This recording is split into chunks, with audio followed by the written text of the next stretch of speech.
Hello students, कैसे हैं आप सभी लोग। आई होप आप सब लोग बहुत अच्छे होंगे। आई एम गौरी और आज हम बात करने वाले हैं आपके क्लास 9 के केमिस्ट्री के फर्स्ट चैप्टर के बारे में।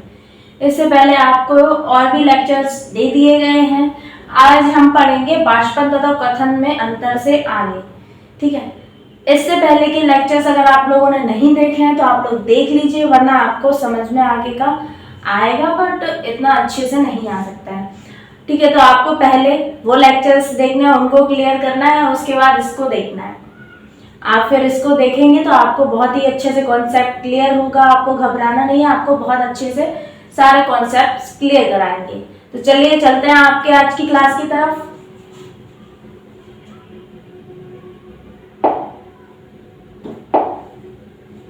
तापमान की इकाई, तापमान क्या होता है ना। तो सबसे पहले हमें ये जानना पड़ेगा कि तापमान होता क्या है। तो हम पहले इसको जानते हैं कि तापमान होता क्या है।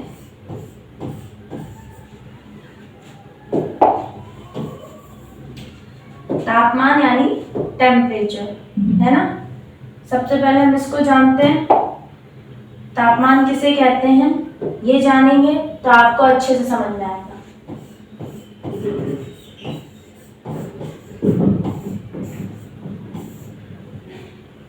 तो तापमान क्या होगा, किसी पदार्थ की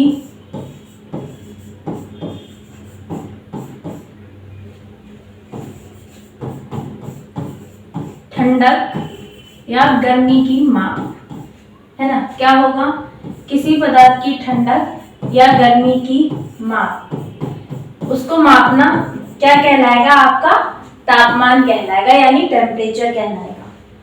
इतना क्लियर हुआ आपको। किसी भी पदार्थ का अगर हम ठंडक या गर्मी को मापते हैं तो उसका मापन आपका क्या होगा, वो आपका टेम्परेचर कहलाता है। ठीक है, आगे चलता है कि तापमान के बारे में आगे पढ़ते हैं। अब तापमान का जो अंतर्राष्ट्रीय मात्रक होता है, तापमान का अंतर्राष्ट्रीय मात्रक केल्विन है। क्या होता है, केल्विन होता है। इसको आप लोग नोट कर लीजिए, ये आपके लिए इंपॉर्टेंट है, जिसे के द्वारा प्रदर्शित किया जाता है। ठीक है, तो जो आपका केल्विन होगा उसको आप के से प्रदर्शित करते हैं, आपका तापमान का अंतर्राष्ट्रीय मात्रक कहलाता है। इतना क्लियर हुआ। आगे देखते हैं कि केल्विन स्केल पर बर्फ का गलनांक 273 है, 273 के है, और जल का क्वथनांक 373 के है ना। तो आपका जो गलनांक होगा वो 273 के होगा और क्वथनांक जो होगा वो आपका 373 की। अब गलनांक और क्वथनांक, इनके बारे में हम आपको इससे पहले के लेक्चर्स में बता चुके हैं। गलनांक क्या होता है, तो क्या होता है, किसी ठोस का द्रव में बदलना, यह आपका क्या कहलाएगा, गलनांक कहलाएगा। आप इसको संगलन भी कह सकते हैं।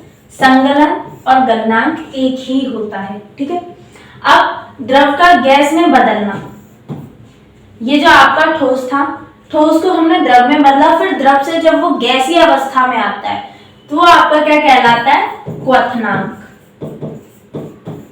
अब इसमें क्या कहा गया है कि बर्फ का गलनांक जो है 273 के है, यानी बर्फ जो होती है वो आपकी ठोस अवस्था में होती है, तो उसका गलनांक कितना होगा, 273 के, और आपका जो क्वथनांक होगा वो कितना होगा, 373 की, है ना। इतना समझ में आया। आगे चलें, चलिए आगे बढ़ते हैं। आगे देखते हैं कि व्यवहारिक जो होता है, व्यवहारिक रूप से तापमापन सेल्सियस में होता है।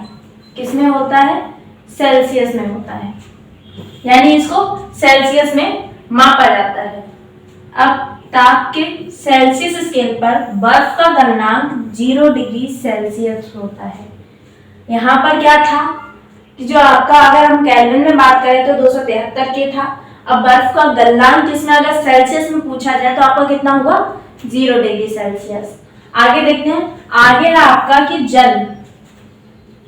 जल का क्वथनांक आपका कितना होगा, 100 डिग्री सेल्सियस। कितना होगा, 100 डिग्री सेल्सियस। आपका अगर केल्विन में बोला था तो क्या था, 273 के, है ना। और फिर जब हम इसको सेल्सियस में मापेंगे तो आपका कितना आएगा, 0 डिग्री सेल्सियस। देखिए तापमान क्या होता है, तापमान आपका 3 तरह का होता है, ठीक है। तापमान क्या होगा आपका 3 तरह का होगा। क्या क्या होता है, एक तो आपका डिग्री सेल्सियस में होता है ना। दूसरा आपका होता है फ़ारेनहाइट में। तीसरा होता है आपका केल्विन में। ये 3 तरह से होता है आपका तापमान। तापमान 3 तरह से नापा जाता है, ठीक। तो आपका जो अंतरराष्ट्रीय मात्रक जो होगा तापमान का, वो आपका केल्विन होता है। इतना क्लियर हुआ। आगे देखें, आगे आपका स्पष्ट है कि सेल्सियस स्केल पर बर्फ का गलनांक 0 डिग्री सेल्सियस होता है, ठीक। इसने क्या स्पष्ट किया कि आपका जो सेल्सियस स्केल होगी उस पर बर्फ का गलनांक जो होगा वो आपका 0 डिग्री सेल्सियस होगा, और केल्विन स्केल पर कितना होगा, 273 डिग्री सेल्सियस होगा। तो आपका क्या निकला, 0 degree Celsius is equal to 273 K, यही तो निकला। क्योंकि आपका जो सेल्सियस की स्केल थी उस पर 0 डिग्री था बर्फ का गलनांक, और जो आपकी केल्विन स्केल थी उस पर 273 के था, ठीक है। तो आपका 0 degree Celsius is equal to क्या हो जाएगा, 273 के, इसी के बराबर होगा। तो आपका इससे क्या निकलता है, एक फॉर्मूला निकलता है, केल्विन स्केल का ताप इज इक्वल टू क्या होगा, सेल्सियस स्केल का ताप प्लस 273 के। यानी आपका यहाँ पर एक फॉर्मूला बनेगा कि K is equal two degree Celsius plus 273। ये आपका केल्विन का फॉर्मूला निकलेगा, ठीक। इतना आपको क्लियर हुआ कि K जो आपका होगा वो 0 मतलब डिग्री सेल्सियस प्लस 273 के होगा। क्लियर। आगे चलें, आगे इसका एक एग्जांपल देखते हैं। अब हम इसको एक सॉल्व करेंगे। आगे दे रहा है आपको 25 डिग्री सेल्सियस को ताप को केल्विन स्केल पर बदलिए। क्या दे रहा है कि 25 डिग्री सेल्सियस दे रहा है आपको, इसको आपको ताप में बदलना है, मतलब केल्विन स्केल, केल्विन पे बदलना। तो आपका फॉर्मूला क्या था,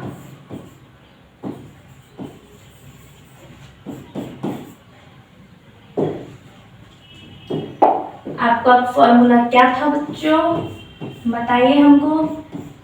डिग्री सेल्सियस प्लस 273 की, यही था ना, यही बताया था ना मैम आपने।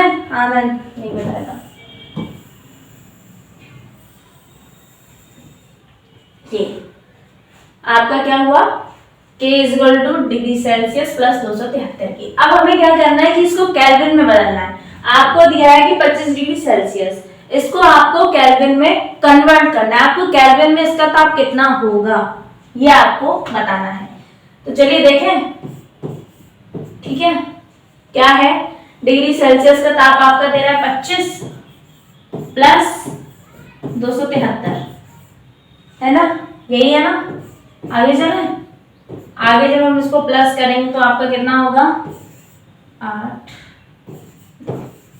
तो आपका जो केल्विन में आपका ताप निकलेगा वो कितना निकलेगा, 298। या आपका 298 के निकलेगा। तो आपका इससे क्या स्पष्ट होगा, स्पष्ट है कि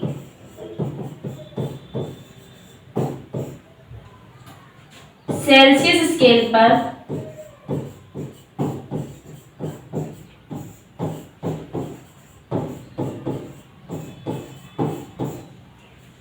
तापमान कितना है, ताप 25 डिग्री सेल्सियस है, जबकि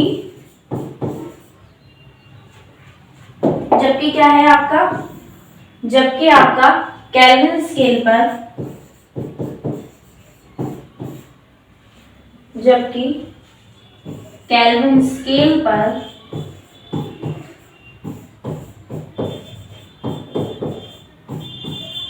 कितना होगा आपका ताप, ताप 298 के, यही होगा ना। क्लियर। यहाँ तक सभी को समझ में आया कि अगर 25 डिग्री सेल्सियस में है, अगर कोई भी 25 डिग्री छोड़ दो, कोई भी अगर आपको सेल्सियस में तापमान दिया जाता है तो आप उसको केल्विन में कैसे कन्वर्ट करेंगे। इतना क्लियर हुआ। आगे चलें, चलिए मैम आगे बताइए, यहाँ तक हमें आ गया, हम बहुत होशियार है, मेरे बच्चे बहुत होशियार है। आगे क्या है आपका है 300 के को ताप को सेल्सियस में बदलना है। अभी क्या आया था, अभी आपका आया था कि आपको सेल्सियस को केल्विन में बदलना था। अब क्या आया है कि केल्विन को आपको सेल्सियस में कन्वर्ट करना है, यही है ना। तो आपका फॉर्मूला क्या था, फॉर्मूला क्या था आपका फॉर्मूला, के इज इक्वल टू क्या था, डिग्री सेल्सियस प्लस 273 के।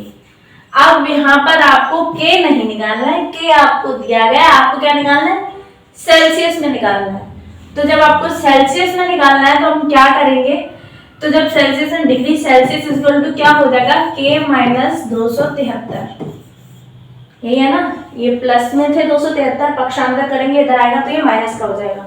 तो degree Celsius is equal to क्या हो जाएगा आपका, के माइनस 273। ठीक, इतना क्लियर हुआ, ये आया आपका। अब हमें डिग्री सेल्सियस में ताप निकालना है, तो क्या करेंगे, degree Celsius is equal to क्या हो जाएगा आपका 300 माइनस 273 की। कितना आंसर आएगा आपका, चलिए बताइए, जल्दी बताइए कितना आएगा, कितना आएगा। अरे मैम इतना इजी सा क्वेश्चन पूछती हैं आप, 27 आएगा।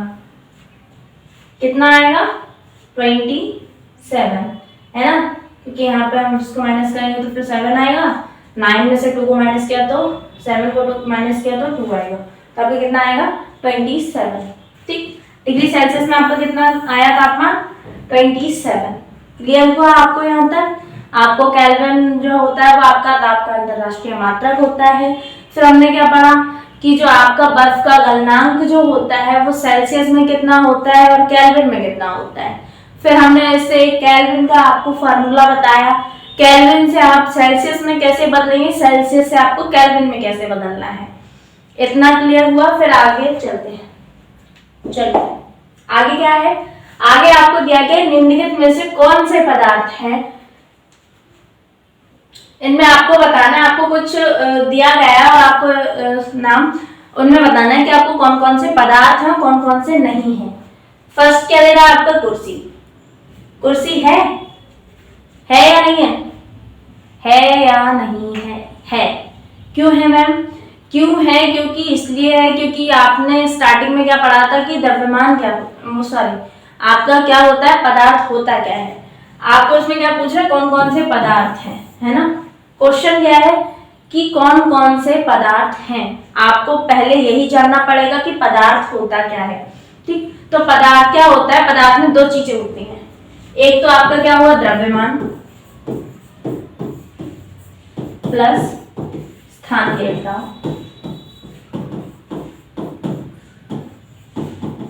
मोटी मोटी दो चीजें देख लीजिए आप, एक तो आप उसमें द्रव्यमान होना चाहिए और दूसरा आपका उसमें क्या होना चाहिए कि वो स्थान घेरता यानी इसमें आयतन होना चाहिए। ये दो चीजें हैं तो आपका वो क्या कहलाएगा, पदार्थ कहलाएगा या द्रव्य कहलाएगा।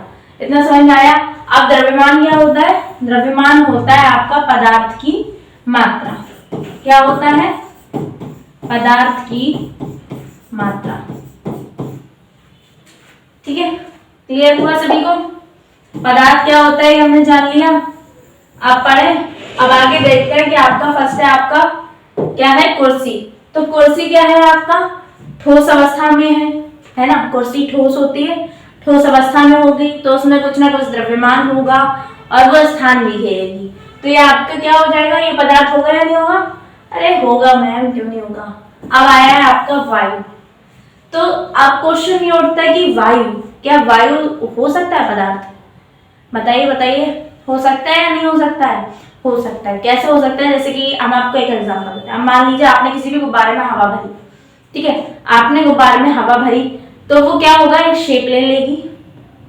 अब जब वो गुब्बारे में हवा भरते है तो गुब्बारे से आपका इतना बड़ा फूल है, इतना फूल है, इतना फूल है, ठीक है, जितना बड़ा होगा उस हिसाब से आप फुलाएंगे। तो उसमें हवा भरते हैं तो क्या होता है कि उसमें थोड़ा सा द्रव्यमान आ जाएगा और वो स्थान भी घेरेगा। तो इससे क्या सिद्ध होगा कि वो आपका पदार्थ होता है। ठीक है, तो ये भी आपका पदार्थ होगा। अब यहाँ पे आया स्नेह ग्रहणा। स्नेह और ग्रहणा, क्या ये आपका पदार्थ है, नहीं है। पदार्थ क्या होगा आपका, जो आप उसको इंद्रियों के माध्यम से अनुभव कर सकेंगे, है ना। तो आप इनको इंद्रियों के माध्यम से अनुभव कर सकते हैं। देखिए इंद्रियां क्या होती हैं, इंद्रियां आपकी 10 होती हैं। 5 आपकी ज्ञानेंद्रियां होती हैं, 5 कर्मेंद्रियां होती हैं। तो हम यहाँ पे ज्ञानेंद्रियों की बात करें, जैसे कि आपका ज्ञानेंद्रियां 5 कौन कौन सी होती हैं, आंख, नाक, कान, जीभ और त्वचा। इनके माध्यम से अगर हम अनुभव कर सकते हैं, वो चीज आपकी पदार्थ है। स्नेह क्या हो जाएगा, घृणा क्या हो जाएगा, ये आपकी फीलिंग्स में आ जाएंगी, है ना। स्नेह घृणा ये आपकी फीलिंग्स में आएगी। आप इनको छू नहीं सकते, देख नहीं सकते, स्पर्श नहीं कर सकते, केवल अनुभव कर सकते हैं। तो ये आपका क्या होगा, फीलिंग्स में आएगा। अब आया आपका आगे बादाम। बादाम है या नहीं, बादाम होगा, क्योंकि वो एक ठोस अवस्था में होता है, उसका थोड़ा थोड़ा वेट भी होता है, द्रव्यमान भी होगा, वो स्थान में घेरेगा। विचार, विचार नहीं होगा। अब क्या आया आपका शीत। शीत, शीतल, पेय, इत्र की सुगंध, है ना, इत्र की सुगंध। इन सब के बारे में बात करते हैं। तो आपका इसमें क्या क्या निकलेगा, कुर्सी, वायु, बादाम, शीतल, पेय, पदार्थ हैं। ये सारी चीजें क्या हैं, शीतल पेय। ये सब आपका शीतल पेय यानी आपका पीने वाली जो चीजें होती हैं वो ठंडी चीजें, तो वो आपकी अब जब वो होगा तो वो द्रव अवस्था में होगा। तो द्रव अवस्था में होगा तो उसका आयतन भी होगा, वो स्थान भी घेरेगा और उसका द्रव्यमान भी होगा। तो वो आपका क्या आ जाएगा, वो आपका पदार्थ में आ जाएगा, ठीक है। शीत, शीत कहते हैं आपको ठंड को। शीतकाल सुना होगा आप लोगों ने, ग्रीष्मकाल, शीतकाल, तो ये आपका नहीं हो सकता है, मौसम से रिलेटेड आ जाएगा। इत्र की सुगंध भी नहीं हो सकता है, ठीक है। तो ये सारी चीजें आपका क्या होगा, चूंकि इन सभी पदार्थों में द्रव्यमान होता है, यही है, तथा क्या होगा, ये स्थान घेरते हैं। तो ये सारी चीजें आपकी क्या हो जाएंगी, ये सारी चीजें आपकी हो जाएंगी पदार्थ, ठीक है। इतना क्लियर हुआ। या आपको जो स्नेह दिया गया है, घृणा दिया गया है, विचार दिया गया है, ये सारी चीजें आपकी फीलिंग्स में आ जाती हैं, तो ये सारी चीजें पदार्थ नहीं होंगी। आई होप आपको अच्छे से समझ में आ रहा होगा। आगे देखते हैं। आगे आपका निम्नलिखित प्रेक्षण के कारण बताइए। गर्मा गर्म खाने की महक कई मीटर दूर से ही आपके पास पहुंच जाती है, लेकिन ठंडे खाने की महक लेने के लिए आपको उसके पास जाना पड़ता है। काफी अच्छा क्वेश्चन है कि गर्मा गर्म खाने की महक आपको दूर से ही आ जाती है और ठंडा जो खाना होता है उसकी सुगंध लेने के लिए आपको उसके पास जाना पड़ता है। सॉरी। तो क्या होगा इसमें, ऐसा क्यों होता है, इसका कारण जानते हैं। देखिए आप लोगों ने बचपन में कार्टून देखा है, वो मोटू पतलू आता था, तो उसमें क्या होता है, जो समोसे वाले भैया होते हैं, जैसे ही समोसे बना के निकालते हैं तो क्या होता है, उसको मोटू को दूर से ही खुशबू लग जाती है और वो समोसे कहता हुआ समोसे के पास पहुंच जाएगा, उसको समोसे इतने ज्यादा पसंद होते हैं। तो क्या होता है, वो गर्मा गर्म होते हैं तो उनकी सुगंध जो होती है बहुत दूर तक जाती है ना। क्या होता है, अब हम इसको जानते हैं। हम जानते हैं कि पदार्थ के कण लगातार गति करते हैं, है ना। चाहे आपका ठोस में होगा तो वो कम गति करेंगे, द्रव में उससे अधिक गति करता है, गैसीय अवस्था में गति करते हैं, ठीक है। और पदार्थ का तापमान बढ़ने पर कणों की गति तेज हो जाती है। क्या होगा, जब पदार्थ का तापमान बढ़ाएंगे, हमने आपको इससे पहले जब अभिलाक्षणी गुण वगैरह बताए थे तो हमने उसमें आपको बताया था कि जब तापमान बढ़ेगा तो कणों की जो होगी वो गतिज ऊर्जा बढ़ जाएगी, ठीक है। तो कणों की गतिज ऊर्जा तेज हो जाती है, फलस्वरूप कणों के विसरण की दर बढ़ जाती है। अब यहाँ पर एक नया शब्द आया, विसरण। विसरण क्या होता है, विसरण की दर बढ़ जाती है यानी घुलने की दर बढ़ जाती है। विसरण यानी घुलना, है ना। अब विसरण क्या होता है कि दो भिन्न पदार्थों का स्वतः मिलना, तो वो आपका विसरण कहलाएगा, ठीक है। कि दर बढ़ जाती है तो खाने की महक विसरण प्रक्रिया के कारण हम तक पहुंचती है, इसलिए मोटू को दूर से खुशबू लग जाती है समोसों की। विसरण प्रक्रिया के कारण हम तक पहुंच जाती है। गर्म खाने की विसरण दर तापमान अधिक होने के कारण ठंडे खाने की अपेक्षा अधिक होती है। क्या होती है कि तापमान अधिक होने के कारण उसमें विसरण की जो प्रक्रिया होगी वो अधिक होगी, तो वो वायुमंडल में अच्छे से घुल जाती है और दूर तक वो सुगंध पहुंचती है, ठीक है। ठंडे खाने की अपेक्षा अधिक होगी, अतः कई मीटर दूर से ही आपको महक तक पहुंच जाती है, उसकी महक आप तक पहुंचेगी। ठीक, ये क्वेश्चन आपको क्लियर हुआ। अगला क्वेश्चन देखते हैं। अगला क्वेश्चन क्या है? स्विमिंग पूल में गोताखोर पानी काट पाता है। स्विमिंग पूल में गोताखोर क्या होता है? पानी को काट पाता है। उससे पदार्थ का कौन सा गुण प्रदर्शित होता है? हमने आपको पदार्थ के 3 गुण बताए थे। फर्स्ट क्या था आपका कि उसके बीच में स्थान होगा। सेकंड क्या था आपका कि उनके बीच में जो आपका कणों में फिर क्या होता है? स्थान होता है, और जो कण होते हैं वो एक दूसरे को अपने ओर आकर्षित करते हैं। आपका थर्ड था। ठीक है, सॉरी, क्या है? तो इससे आपको बताना कि कौन से गुण प्रदर्शित होते हैं। अब वो पानी को काट पाता है। क्या बोला उसने? यहाँ पे बोला है कि पानी को काट पाता है। तो पानी आपका किस अवस्था में होता है? द्रव अवस्था में। किस अवस्था में होता है ना? द्रव अवस्था में। किस में होता है? द्रव अवस्था में। ठीक है, तो द्रव अवस्था में होगा तो द्रव अवस्था में कौन कौन से गुण होंगे? कौन कौन से होंगे? एक तो उसमें ये होगा कि आपका उनके कणों के बीच में स्थान होगा। ठीक है, और आकर्षण बल क्या होगा? वो भी कम होगा। ये दोनों पॉइंट हो गए। तो यही आपको इसमें बताना है कि स्विमिंग पूल में पानी होता है जो द्रव है। ठीक है, स्विमिंग पूल में पानी होता है जो द्रव है। इससे पदार्थ के 2 गुण प्रदर्शित होते हैं। कौन सा होता है? एक तो होगा आपका पानी के कण के बीच अंतरालों के स्थान अधिक होता है। ठीक है, जब हमने आपको ठोस द्रव गैस पढ़ाया था तो ऐसे मान लीजिए आपके द्रव के कण हैं, इनके बीच में जो स्थान होगा ये आपका कहलाएगा अंतराणविक स्थान। अंतराणविक स्थान, ठीक है, ये कहलाएगा आपका अंतराणविक स्थान। क्या होगा आपका? अंतराणविक स्थान। क्लियर हुआ? ठीक है, आगे देखते हैं। तथा इसके कणों के बीच आकर्षण बल कम होता है। द्रव के कणों के बीच में क्या होगा? आकर्षण बल कम होता है। यही कारण है कि पानी के कण आसानी से अलग अलग हो जाते हैं। दूसरे शब्दों में गोताखोर पानी काट पाता है। क्यों काट पाता है? ये 2 आपको अच्छे से क्लियर होगा। एक तो होगा जो आपका पानी के कण के बीच अंतरालों के स्थान अधिक होगा, और दूसरा क्या होगा कि पानी के कणों के बीच में आकर्षण बल क्या होगा? वो कम होगा। इसके कारण ही जो गोताखोर होता है वो पानी को काट पाता है। ठीक है, क्लियर? आगे देखते हैं। चलिए, बहुत बढ़िया, अच्छे से समझ में आ रहा होगा आप लोगों को, मुझे उम्मीद है। आगे देखते हैं पदार्थ के कणों की क्या क्या विशेषताएं होती हैं। हमें देखना है कि पदार्थ के कण जो होते हैं उनकी विशेषताएं क्या क्या होती हैं। ठीक है, तो फर्स्ट है आपका पदार्थ के कण अत्यंत सूक्ष्म होते हैं। कैसे होते हैं? अत्यंत सूक्ष्म होते हैं। सेकेंड आपका कण निरंतर गति करते रहते हैं। ठीक है, अभी आपको इससे पहले जो आपने क्वेश्चन पढ़ा था कि खाने की महक दूर तक क्यों होती है, क्योंकि उसमें तापमान बढ़ता है तो कणों की गति बढ़ती है। तो उससे क्या पता चलता है कि आपको उसमें जो होता है निरंतर गति करते रहते हैं। ठीक है, तो आगे क्या है आपका? पदार्थ के कणों के बीच काफी रिक्त स्थान होता है। क्या होता है? रिक्त स्थान। ठोस में आपका थोड़ा सा कम होगा, द्रव में उससे ज्यादा होगा, और गैस अवस्था में बहुत अधिक होता है।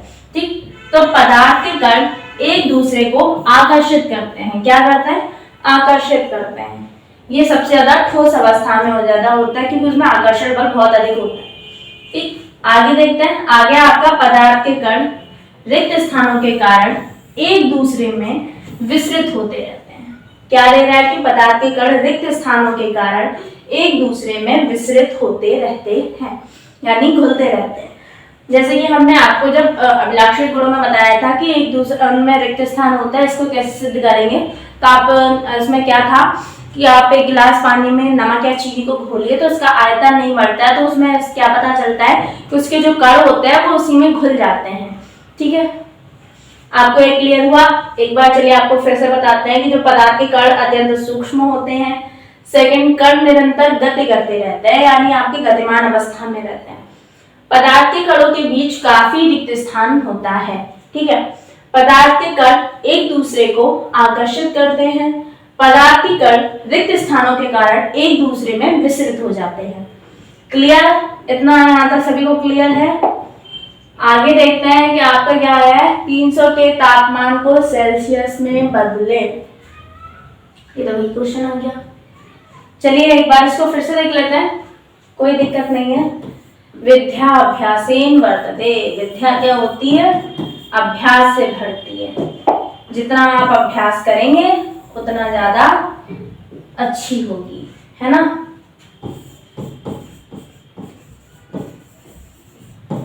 क्या होगा आपका K माइनस 273, ठीक, ये होगा। तो आपको क्या बदलना है? सेल्सियस में बदलना है। किसमें? सेल्सियस में। तो क्या हो जाएगा यहाँ पर? K की जगह पे हम लिखेंगे 300 माइनस 273 के, तो आपका डिग्री सेल्सियस में आंसर निकल के आएगा 27। कितना आएगा? 27। चलिए आगे देखते हैं। 573 के तापमान को सेल्सियस में बदलें। सेम वैसा ही क्वेश्चन है, इसमें कुछ भी नहीं है, केवल संख्याओं का परिवर्तन है। तो आपका संख्या में परिवर्तन है, एक बार इसको देख लेते हैं।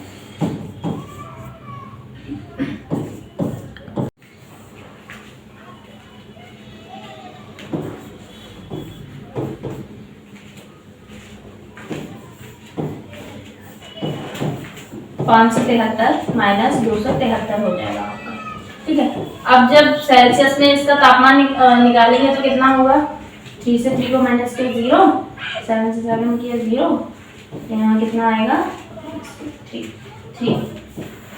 300 डिग्री सेल्सियस ये आएगा आपका, ठीक है। इतना क्लियर हुआ सभी को?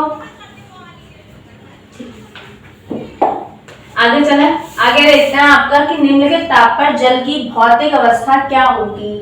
आपको कुछ दिया गया है, उसमें आपको बताना है कि जल की भौतिक अवस्थाएं क्या होंगी, ठीक है। देखते हैं आपका दे रहा है 250 डिग्री सेल्सियस, 250 डिग्री सेल्सियस। अब हम लोगों ने पढ़ रखा है कि 100 डिग्री सेल्सियस पे जल क्या होता है? उबलने लगता है ना। तो 250 डिग्री सेल्सियस में क्या होगा? जल आपका गैसीय अवस्था में हो जाएगा। जल क्या होगा? गैसीय अवस्था में परिवर्तित हो जाएगा। यहां तक सभी को क्लियर हो रहा है?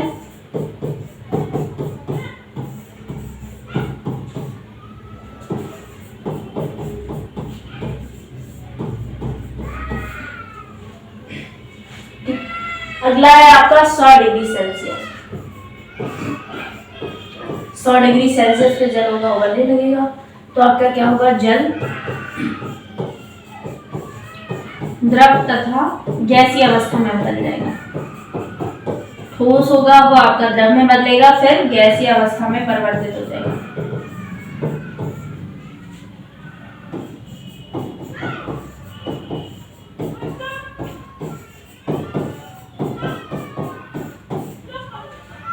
आगे देखते हैं। आगे क्या है आपका? किसी भी पदार्थ की अवस्था परिवर्तन के दौरान तापमान स्थिर क्यों रहता है? जब अवस्था का परिवर्तन होता है तो तापमान स्थिर क्यों रहता है? देखिए क्यों स्थिर रहता है। जब आपका कोई भी ठोस होगा, ठोस को जब हम गर्म करते हैं तो क्या होगा कि वो द्रव अवस्था में परिवर्तित होगा, लेकिन कब होगा? जब उसका तापमान स्थिर हो जाएगा एक समय के बाद। अब जैसे कि मान लीजिए कि हमने द्रव लिया, द्रव में हमने पानी को मान लीजिए कि हमने जल लिया, ठीक है। जल को जब हमने ऊष्मा दी, हीट दी, तो क्या होगा? जब उसका तापमान बढ़ेगा धीरे धीरे उसका जब तापमान बढ़ेगा तो क्या होगा कि द्रव जो होगा एक समय के बाद उबलने लगेगा। अब जब 100 डिग्री सेल्सियस पर आ जाएगा आपका, उसमें हमने टेम्परेचर दिया तो वो एक समय बाद 100 डिग्री सेल्सियस पे बदला। 100 डिग्री सेल्सियस पर आने पर द्रव होगा आपका उबलने लगेगा। अब उबलेगा, अब जब उसमें और ऊष्मा दी जाएगी उसमें तापमान क्या हो जाएगा? स्थिर हो जाएगा। फिर अब वो द्रव उबलने के बाद क्या होगा? अब उसका अवस्था परिवर्तन होगा, यानी वो द्रव होगा वो गैस में परिवर्तित होना शुरू हो जाएगा, ठीक है। तो क्या है? किसी पदार्थ का ताप बढ़ने पर वह एक निश्चित ताप पर अवस्था में परिवर्तन करके दूसरी भौतिक अवस्था प्राप्त कर लेता है। यही बताया हमने आपको कि ताप होगा, ताप बढ़ाने पर एक निश्चित ताप पर जाने पर परिवर्तन करके दूसरी भौतिक अवस्था में प्राप्त कर लेता है। ठीक है, अब क्या है, अब इसका ताप स्थिर रहता है, उसका ताप वो जो होगा वो स्थिर रहेगा, क्योंकि अब समस्त ऊष्मा अवस्था परिवर्तन में काम आती है। अब जब होगा, जब वो एक अवस्था पर निश्चित ताप देंगे तो फिर उसका तापमान स्थिर हो जाएगा, और उसका ताप जो होगा स्थिर होने के बाद उसकी जितनी भी समस्त ऊष्मा होगी वह आपका अवस्था परिवर्तन में काम आएगी। ठीक, क्या होगा, अवस्था परिवर्तन में काम आएगी। फिर क्या होगा, तथा यह तब तक रहता है जब तक पदार्थ जो होगा एक अवस्था से दूसरी अवस्था में पूर्ण रूप से ना बदल जाए। क्या होगा कि एक अवस्था से दूसरी अवस्था तक ना बदल जाए, तब तक इसमें ये क्रिया चलती रहती है ना। इसी ऊष्मा को क्या कहते हैं, पदार्थ की गुप्त ऊष्मा कहते हैं। क्या कहते हैं, पदार्थ की गुप्त ऊष्मा। ये हमने आपको पहले भी बताया है, एक बार आज आपको फिर से बता दिया, आई होप आपको अच्छे से क्लियर हो गया होगा कौन सा है। ठीक है, आगे चलते हैं, आगे अगला क्वेश्चन देखते हैं। आपका अगला क्वेश्चन क्या है, आपका अगला क्वेश्चन है वायुमंडलीय गैसों को द्रव में परिवर्तित करने के लिए कोई एक विधि बताइए। आप गैस को द्रव में परिवर्तित करना है। देखिए, जब हमने आपको बताया था पदार्थ की अवस्था परिवर्तन, तो उसमें बहुत सारी चीजें बताई थी। ठीक है, तो क्या था कि गैसों को द्रव में बदलना। तो जब हम गैस को द्रव में बदलते तो क्या कहलाता है, जब हम द्रव लेते हैं, द्रव को अगर हम गैस में बदलते तो आपका क्या कहलाता है, क्वथन। एक निश्चित ताप पर बदलने पर क्या कहलाएगा, वो क्वथन। ठीक, अब इसी को हम जब गैस से हम द्रव में बदलेंगे तो आपका क्या कहलाएगा, संघनन। क्या कहलाएगी वो आपकी क्रिया, संघनन कहलाएगी। ठीक है, क्लियर हुआ। अब इसको एक बार देख लेते हैं। क्या है कि हम जानते हैं कि पदार्थ की अवस्थाएं दाब व तापमान के द्वारा तय होती हैं। ठीक है, जब उसमें ताप दिया जाएगा, हीट दी जाएगी, तो वह दूसरी अवस्था में परिवर्तन होगा। दाब और ताप, इन्हीं के द्वारा क्या होता है कि आपका अवस्था तय होती है। ठीक है, आगे आपका ताप कम करके व दाब बढ़ाकर पदार्थ की अवस्था परिवर्तन किया जा सकता है। ताप को कम करता है, दाब को बढ़ा दिया जाए तो क्या होगा, आपका पदार्थ की अवस्था परिवर्तन किया जा सकता है। अब क्या है कि वायुमंडलीय गैसों की ऊंचाई पर ताप कम होने के कारण गैस संघनित होकर बादलों में बदल जाता है। क्या होता है कि वायुमंडलीय गैसों की ऊंचाई पर ताप जो होगा वो कम होगा, और उसके बाद क्या होगा, ताप कम होने के कारण गैस जो होगी वो संघनित होगी, और संघनित होकर बादलों के रूप में बदल जाएगी। ठीक है, बादलों में बदल जाएगी तो जो द्रव की छोटी छोटी बूंदों में मिलकर बना होता है। क्या होता है, तो द्रव की छोटी छोटी बूंदों से मिलकर बना होता है। ठीक है, आगे आपका गर्म शुष्क दिन में कूलर अधिक ठंडा क्यों करता है। कूलर, अभी तो गर्मियां आ रही हैं, कूलर की जरूरत पड़ रही होगी। चलिए इसको भी देखते हैं कि कूलर के अंदर एक पानी भरने का बर्तन होता है। ठीक है, कूलर तो सभी के घर में नॉर्मली होगा, सभी ने देखा होगा कूलर कैसे काम करता है, कैसे वर्क करता है। हम इसको ये भी बता देते हैं आपको। कूलर के सामने तो सब बैठते हैं। कूलर के अंदर में एक पानी भरने का बर्तन होता है। क्या होता है, एक पानी भरने का बर्तन होता है जो घनाकार बर्तन के एक फलक पर रखा जाता है। ठीक है, क्या होगा, एक घनाकार बर्तन के फलक पर रखा जाता है, एक पंखा लगाया जाता है। ठीक है, क्या होगा कि आपका कूलर होगा, उसमें एक बर्तन में पानी भरा जाएगा और आपका एक घनाकार बर्तन के फलक में एक पंखा लगाया जाएगा, और जो आपके तीसरे तीन होंगे उन पर क्या होता है, जालों की जाली, यानी उस पर जाली लगाई जाती है ना, और उसमें क्या होता है, घास भर दी जाती है। ठीक है, ऊपर एक युक्ति का प्रयोग कर पानी गिराया जाता है। क्या होगा, पानी को गिराया जाता है। अब पानी जब गिरेगा तो क्या होगा, पंखा बाहरी हवा को अंदर खींचता है, यानी पंखा जब चलेगा तो बाहरी हवा को अंदर की तरफ खींचेगा, तो अंदर की तरफ खींचेगा तो पानी क्या होगा, आपका वाष्पित होगा, अब यही आपका इसमें भी दिया जा रहा है कि और पानी जो होगा, पानी का वाष्पन होता है जिसके लिए वह ऊष्मा अंदर आने वाली हवा से ग्रहण करता है ना। ऊष्मा जो होगा वो अंदर आने वाली हवा को ग्रहण करेगा और पानी जब वाष्पित हो रहा है तो हवा कैसी हो जाएगी, ठंडी हो जाएगी। हवा ठंडी हो जाती है, कैसी हो जाती है, ठंडी हो जाती है। ठीक है, क्लियर हुआ सभी को? आगे देखते हैं। आगे आपका गर्मियों में घड़े का जल ठंडा क्यों होता है, घड़े का पानी जो होता है वो गर्मियों के दिनों में ठंडा क्यों होता है। तो इसमें क्या होगा, मिट्टी से बने घड़े में छोटे छोटे से छिद्र होते हैं। कैसे होते हैं, छोटे छोटे छिद्र होते हैं, जिन्हें क्या कहते हैं, सरंध्री। क्या कहते हैं, सरंध्री। भूलना नहीं है, इसको याद कर लीजिए कि उसमें जो छोटे छोटे छिद्र होते हैं उनको सरंध्री कहते हैं। ठीक है, क्या होता है, जिनसे घड़े में पानी रिसकर बाहर आ जाता है। क्या होगा, पानी बाहर आ जाता है तथा वायुमंडल की गर्म वायु के संपर्क में आकर बाष्पीकृत हो जाता है ना। घड़े में पानी होगा वो रिसता रहेगा, रिसते रिसते फिर क्या होगा, जब वायुमंडल में जो आपका तापमान होगा, गर्मी होगी, उससे क्या होगा, वो पानी वाष्पित होगा। अब वाष्पित होगा तो वाष्पित होने के कारण क्या होगा, फिर जल के वाष्प में परिवर्तित होने के लिए आवश्यक ऊष्मीय ऊर्जा घड़े के भीतर वाले जल से प्राप्त होती है। यानी घड़े के अंदर जो भी होगा पानी होगा उससे आपको ऊष्मीय ऊर्जा प्राप्त होगी। उससे क्या होगा, इससे घड़े के भीतर का जो पानी होगा वो ठंडा हो जाता है ना। इससे घड़े के भीतर उपस्थित जल ठंडा हो जाता है। क्लियर हुआ आप सभी को? आगे देखते हैं नेक्स्ट क्वेश्चन। नेक्स्ट है आपका, एसीटोन पेट्रोल या इत्र डालने पर हमारी हथेली ठंडी क्यों हो जाती है। तो इसको पढ़ते हैं कि आपका जब पेट्रोल या इत्र वगैरह डालते हैं तो हमें ठंडक का एहसास क्यों होता है, कि ठंडी क्यों हो जाती है हमारी हथेली। ठीक है, तो क्या होगा, एसीटोन पेट्रोल या इत्र शीघ्रता से वाष्पित होने वाले पदार्थ है ना। ये क्या होता है, शीघ्रता से वाष्पीकृत हो जाते हैं।